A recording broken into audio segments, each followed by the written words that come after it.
Well folks, buckle up because we're diving headfirst into the whirlwind that was Donald Trump's Middle East tour.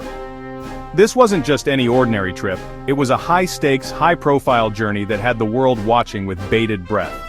Officially, the trip was all about strengthening ties with our allies, boosting the US economy, and maybe, just maybe, coaxing Saudi Arabia into the Abraham Accords. It was a diplomatic mission wrapped in the glitz and glamour of international politics, the diplomatic equivalent of herding cats. Every handshake, every smile, every photo op was meticulously planned to project unity and cooperation. The first stop on this international extravaganza was Saudi Arabia, the land of oil, opulence, and, let's be honest, a somewhat questionable human rights record. But beyond the glittering skyscrapers and luxurious palaces, there was serious business to be done. But hey, who are we to judge when there are billions of dollars in investments at stake? The allure of lucrative deals and economic partnerships often overshadows the more controversial aspects. Trump arrived in Riyadh to the kind of pomp and circumstance that would make a Kardashian blush. The grand reception was a spectacle in itself, complete with traditional music, elaborate ceremonies, and a red carpet that seemed to stretch for miles. He was greeted like a long-lost friend by Crown Prince Mohammed bin Salman, a man who, despite some, shall we say, allegations against him, knows how to roll out the red carpet. The camaraderie between the two leaders was palpable, setting the tone for the days to come. The stage was set for a week of deal-making, diplomacy, and if we're being honest, a healthy dose of good old-fashioned Trumpian chaos.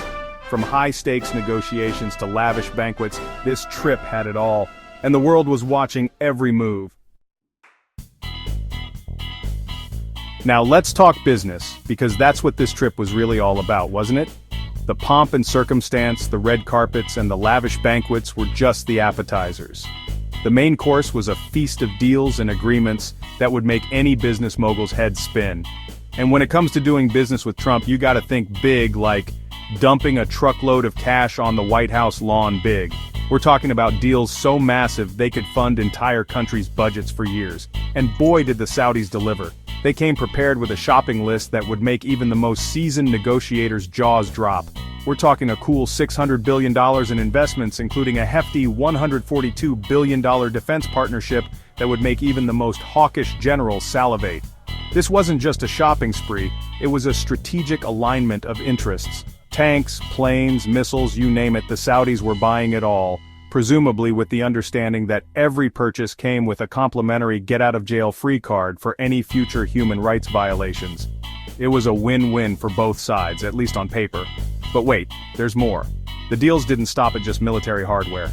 In addition to the eye-watering investments, the two countries also inked a bunch of military cooperation agreements. Just to make sure those shiny new weapon systems were being used to their full potential. Joint training exercises, intelligence sharing, and more were all part of the package. It was a veritable love fest of diplomacy and dollar signs, a testament to the enduring power of money to paper over even the most glaring of ideological differences. The trip was a clear signal that in the world of geopolitics, cash is king, and alliances can be bought and sold with the stroke of a pen. Next stop on the Trump Middle East Express, Qatar. Now, Qatar is a funny little country. Nestled on the northeastern coast of the Arabian Peninsula, it's a place where tradition meets modernity in the most fascinating ways. It's tiny, it's rich, and it has this uncanny knack for being at the center of international intrigue. From hosting the World Cup to being a key player in global energy markets, Qatar punches well above its weight. It's like the world's most expensive game of Risk. And this time, Trump was holding all the cards. His visit to Qatar was more than just a diplomatic mission. It was a high-stakes game with global implications. But the real kicker of the Qatar visit? It wasn't just about politics or economics. A brand spanking new Boeing 747, 8 jumbo jet, a gift from the Qatari government to the United States. This wasn't just any jet, it was a symbol of opulence and power. A gift, they said, for the American people. But let's be real, it was more like a personal gift to Trump himself. A gift that just so happened to be worth a cool $400 million and custom-fitted to Trump's exacting specifications.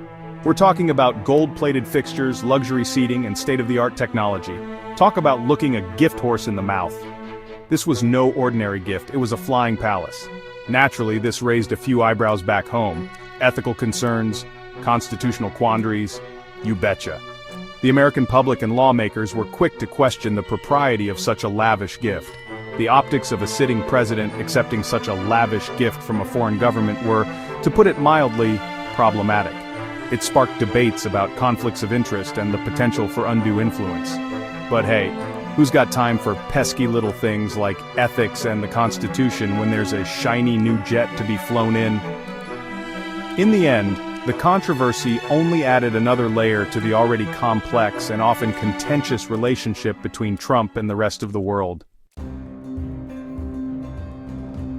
And finally, no Trumpian tour of the Middle East would be complete without a stop in Dubai, the city of gold, glamour, and, of course, gaudy skyscrapers. Dubai, it seems, was eager to embrace the Trump brand, with plans for a sprawling 80-floor hotel and residential tower already in the works. Imagine a building so tall, so opulent, so over-the-top that it would make Trump Tower look like a modest 2-story bungalow. But the real estate deals were just the tip of the iceberg. Trump, never one to miss out on a lucrative opportunity, also dipped his toes into the world of cryptocurrency, partnering with an Abu Dhabi-backed firm on a venture called World Liberty Financial. Because when you think of stable, reliable investments, you immediately think of cryptocurrency, right? Section 5. Whispers of War, Syria and the Shifting Sands. But amidst all the deal-making and skyscraper dreaming, there was a darker undercurrent to Trump's Middle East tour, the ongoing conflict in Syria. In a move that surprised pretty much everyone, Trump announced the lifting of sanctions on Syria, a decision that was met with cautious optimism by some and outright condemnation by others.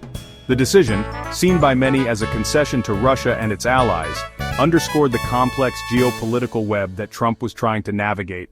It was a reminder that the Middle East is not just a playground for billionaires and their business deals, but a region rife with conflict and instability.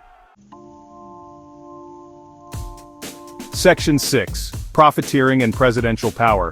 A Tangled Web. Now, you might be thinking, hold on a minute, John.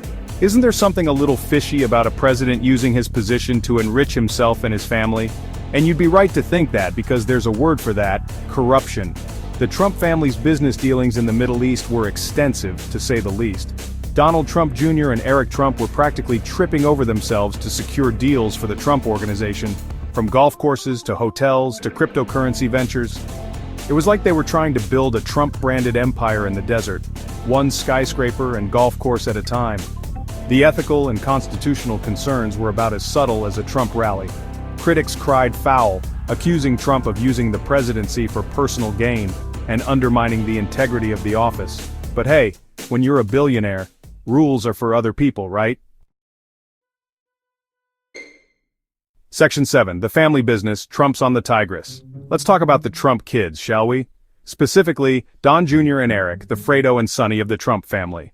While their dad was busy hobnobbing with world leaders, these two were off cutting deals like they were playing a game of Monopoly with real money, and let's just say the bank was feeling very generous that week. Don Jr., with his trademark slicked-back hair and thousand-yard stare, was reportedly the brains behind many of the Trump Organization's Middle Eastern ventures. Meanwhile, Eric, bless his heart, was more of a figurehead, a walking, talking billboard for the Trump brand. But let's not forget about Eric's role as a spokesperson for World Liberty Financial, the cryptocurrency venture that had conflict of interest written all over it. Because nothing says sound financial investment like a Trump son trying to sell you on the next Bitcoin. Section 8. Echoes in the Desert. Reactions and Ramifications. So, how did the rest of the world react to Trump's Middle East escapade?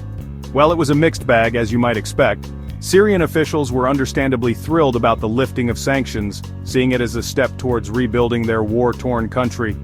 Gulf region business leaders, eager to cash in on the Trump gravy train, welcomed the Trump Organization's expansion with open arms. But back home, the reaction was decidedly more mixed. Critics decried Trump's business dealings as corrupt and unethical, while supporters praised his deal-making prowess and America-first approach.